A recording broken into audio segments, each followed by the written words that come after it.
Hello and welcome to this tutorial on Fusion 360. Today we're going to have a go at designing a chair on Fusion. It's going to look a little bit like the one on the screen in front of us right now, but slightly different because some of these things we're going to play around with and see what they look like. Essentially, it's a extrusion with a repeat pattern to create the individual bodies here to make the chair. So let's get into it. First thing we're going to do is create a new design and save it.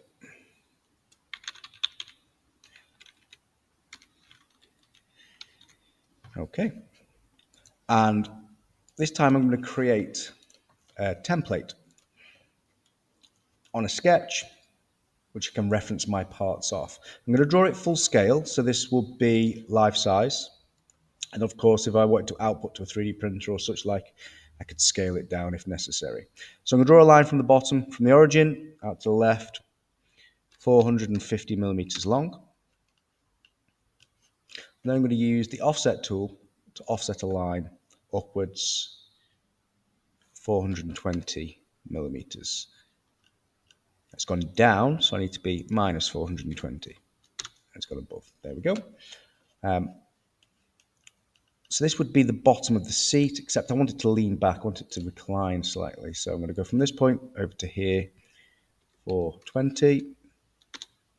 And then I'm going to constrain this angle to 5 degrees. That's better. And I'm going to go from this point up here, 760 degrees. A little bit of back support there. 760 millimeters, sorry, that's the wrong one. So I'm going to try again.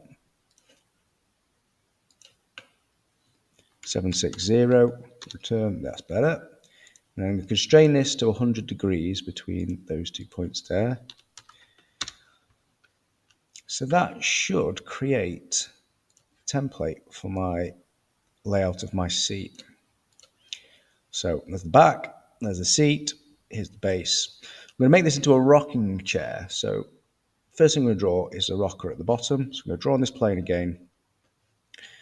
Of course, I want the rocker to be stable, so it needs to come and protrude further at the front than the front of the seat, further at the back than the back of the seat, so the thing doesn't topple over. But the first thing I'm going to do is use my P on my keyboard to project that line onto my sketch.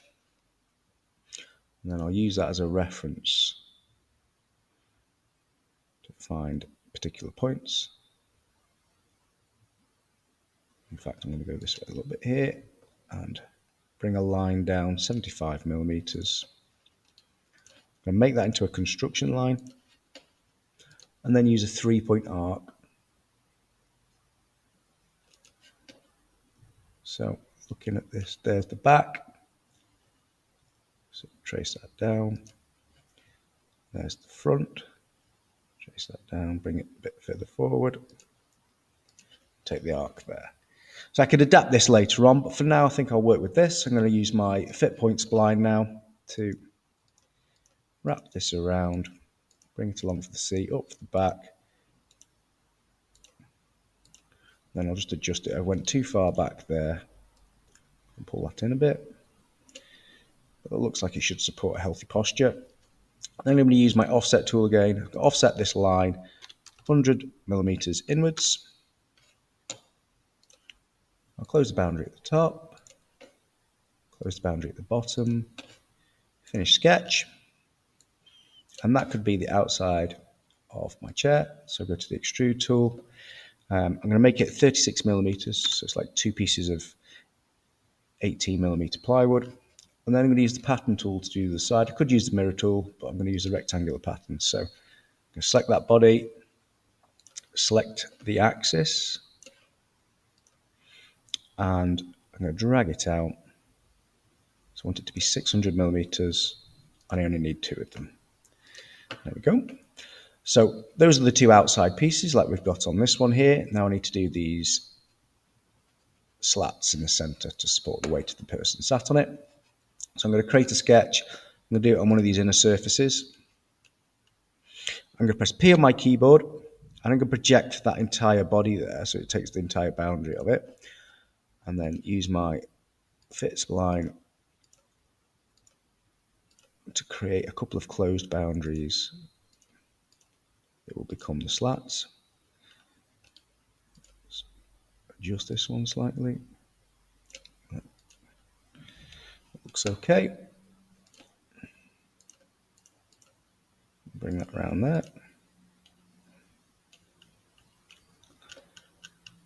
Okay, so we should have a closed boundary there and a closed boundary there. So finish sketch.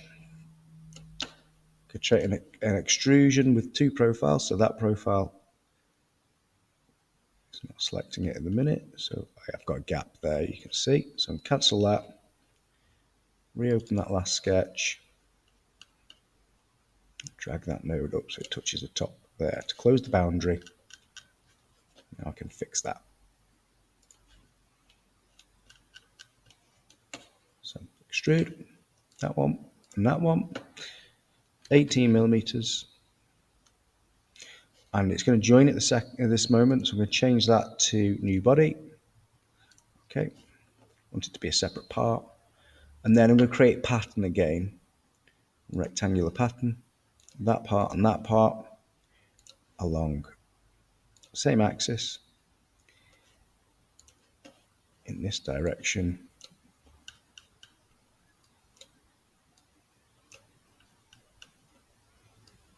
There we go. And at the minute, we've got 3. I can just play around with this and toggle it up until I've got something that looks like.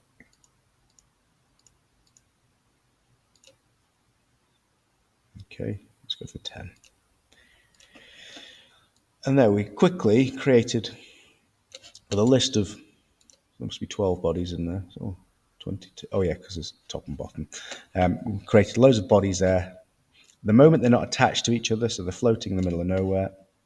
So one last step, and then we've finished our chair.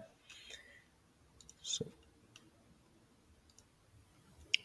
I'm going to make this 20 millimeters. A series of these.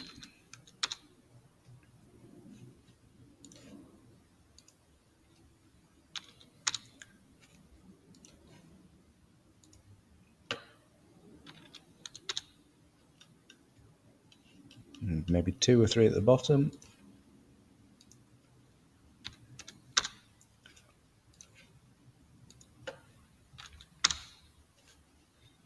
Let's go for 2 for now, see how it looks. So I'm going to extrude again, but it'll just be these circles this time.